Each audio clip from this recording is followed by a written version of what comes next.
Well, hello there, young whippersnappers.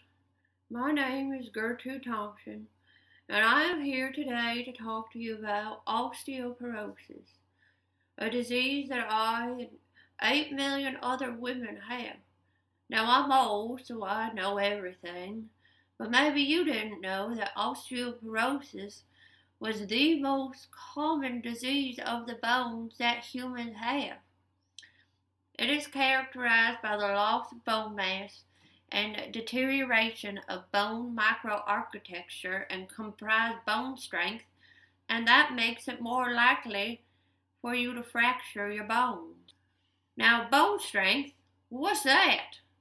Well, it reflects two main features, your bone density and your quality of your bone. This here is a healthy bone.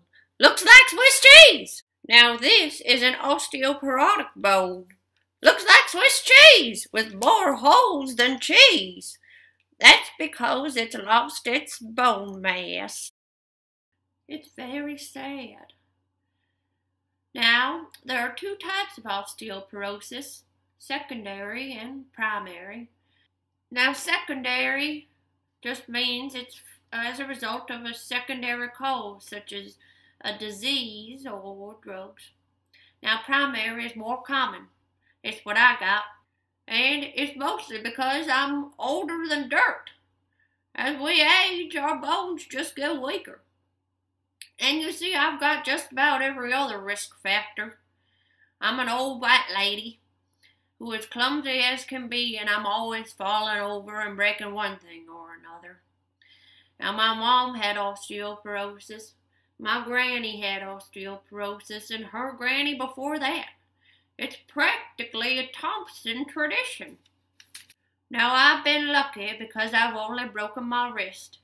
But spine fractures are more common, and they can have devastating and lasting effects, such as chronic pain and disfigurement, which can lead people to become sad, feel bad about themselves. Hip fractures are also common and more severe. It's really quite sad, as 20% of those people pass over the Rainbow Bridge in their first year, and another 20% go into a nursing home because they're scared they're going to fall again, which sometimes that can be worse. Now, you youngins don't have to worry much about this just yet. You see, your bones are probably nice and healthy. Bones are part of the musculoskeletal system that includes cartilage, ligaments, and tendons. Cartilage is what connects joints to the bones. Ligaments connect bones to bones. And tendons connect bones to muscle. Bones are actually pretty cool if you ask me. Throughout our whole lives, bones are continually changing in response to changes in forces applied to them. Bones are made up of two types of tissue called osseous tissue. Now, that spongy part you see is called trabecular bone. It makes up about 25% of the bone weight, and it is a framework of crossed and interconnected plates, rods, and spicules. That dense white part is called cortical bone, and it forms the external surfaces of all bones. These tissues are made up of 4 different types of cells. First, you have your osteogenic cells, which are stem cells that differentiate into osteoblasts. Then you have your osteoblasts, which build bone. Next, you have your osteocytes, which are mature osteoblasts. And then you have your osteoclasts, which are bone-dissolving cells.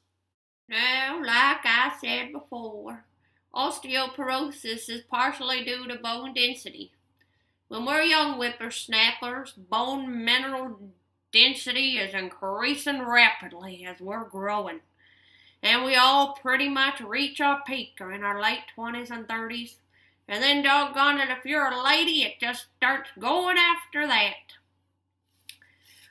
Adult females lose bone mineral densities a lot earlier and at a quicker rate than the fellas. And because we women live longer, by the time the average white lady reaches 70 years old, she's lost about 30% of her bone density. While the fellas, they never lose more than 25% in their whole lives. Oh well.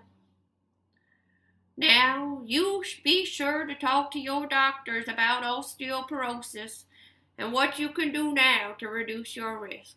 And I thank you for listening to me go on and on and on about osteoporosis.